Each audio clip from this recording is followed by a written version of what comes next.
question for you, Jen, about the learning process. We Another thing I think, Bridget, that we see when we talk to different groups is they want so much to have like a very clear way to scaffold on to the work that everybody is doing, this like map that every single person should follow. And that is going to be the key to success in the organization. Do you think that's the right approach to helping an organization learn how to use AI, or is there a better way to teach people at an individual level? It's a great question and something Chris and I thought a lot about, and I'm pretty proud of what we've been able to accomplish, and I think it speaks volumes after the fact when you can see those engagement and adoption numbers continue after just, "Okay, they logged in, but are they continuing to go back?"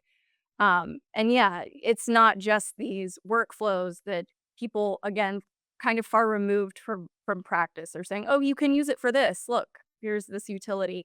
But actually letting the lawyer kind of guide how it can be implemented in their workflow. Like I always tell them, "You're the subject matter expert on your work. I'm here to help you and guide you with how to use the tool, but you have to tell me what you're working on, and I can kind of show you how Chris or I might apply it in that situation."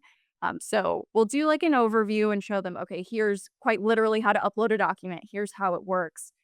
But then, okay, that piqued your interest. Come back to us when you're actually working on something, and it could be anything. It will fit in anywhere. That's what we tell them too. You don't just have to wait till you have some specific use case that fits some very specific formula. It can help everywhere, and I think that really helps. Yeah, I would add, it's so interesting to me as not a technologist that it's really hard to teach this and to show people, and I can show them output, but unless the question and the output mean anything to them, it just looks like, "Okay, that's impressive. Yeah, it can write full paragraphs, and that's crazy," but I don't know if that's right or wrong or obvious or insightful. But and that's why Jen's insight, let's have people bring us their actual problems so we can work through it and they can see, "Oh, wait a minute, that is a great idea," or "Wow, that's an interesting thought," or maybe, "Oh, this is all very obvious." What am I gonna do with this?" Was a real insight for us. It sounds to me like Quinn has, a background culture that made, it easier for you all to build this experiment that's, like, taking off and and bringing real value to certainly to your clients, and it sounds like to your lawyers, 'cause, at least listening to you 2, it seems like it's probably more fun when you have a super brilliant partner brainstorming with you throughout a hard project. I find that too, obviously. But that background culture interests me. We Jen and I do a lot of presentations to a lot of legal teams, in-house, out-house, small, medium, large. And I do think every organization, of course, has its like starting DNA, right? It's like starting culture. And Quinn's just might have been really well positioned to take advantage of this, or, you know, Chris, you're just you got it done. But it sounds like it's probably a combination of all of the above. Does that mean that when you are doing these what are like consultations almost, like you guys will be like, bring me the actual problem, let's work on it together, which I also think is the right way, like sit with somebody and like brainstorm together with this extra smart person on your screen, as Andre Karpathy calls it, like a secret human spirit in the computer. That's how he's talking about it. I love it. Um, what are the reactions though? Like, have you, has every lawyer been, blown away and logged in now all day, all night, or is it varied? I mean, we see really varied reactions across the profession, and I'm wondering if you also see that at the firm, or not so much. Yeah, it's a great question and one that I haven't really talked about before, but I've certainly thought a lot about. If you go back a year ago, the world and certainly the legal community's view of AI, I think, was very different than it is even now. I didn't know what would be, accepted. I knew that I knew this was important. I knew this was something worth spending my time and focus on. And I had hoped that I could, do that at Quinn in a thriving way. I knew that we had the culture to do a thing like that, and I didn't wanna hamstring it with a lot of rules and overhead and committees. I just wanted to go do and get in people's hands. And so I had a lot of sleepless nights that someone would submit a filing to a court, and there would be a hallucination, and then one of my partners would call me and say, "Why the hell are we using AI? I didn't know about this." There wasn't any sort of top-down plan for it.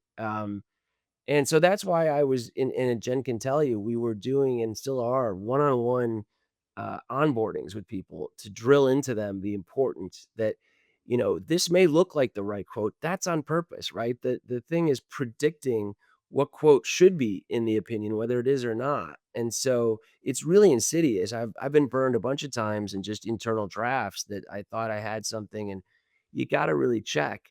But once we get over that hump, I felt okay, and so I didn't wanna, like, broadly broadcast it to everyone because there's a lot of people, not just at Quinn, I think actually probably just in the world, that have strong feelings about AI, and I wanted to meet people where they were. I don't wanna push it on people. I don't wanna, force feed AI to anyone. If someone wants to use AI, Jen and I are there to help walk you through it. We'll show you how we would solve problems, how to get on. I sent around a thing to my partners, just sort of with some thoughts, probably heavily influenced by Malak and Karpathy, and probably you too, and just sort of the state of play. And we have a listserv going, and so there's an education component. But early on, it was really uncertain what was going to happen. It was let's go see, let's take a lot of precautions so that if something goes wrong, we can solve it and fix it for the future.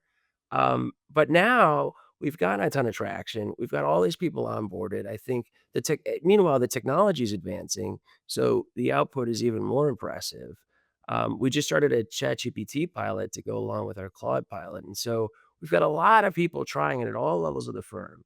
And I think for the most part, it's been a really enthusiastic response. Some people have voiced some concern, but I think at this point in time, at least my impression is they're not. I don't see a lot of people sort of evangelizing against it.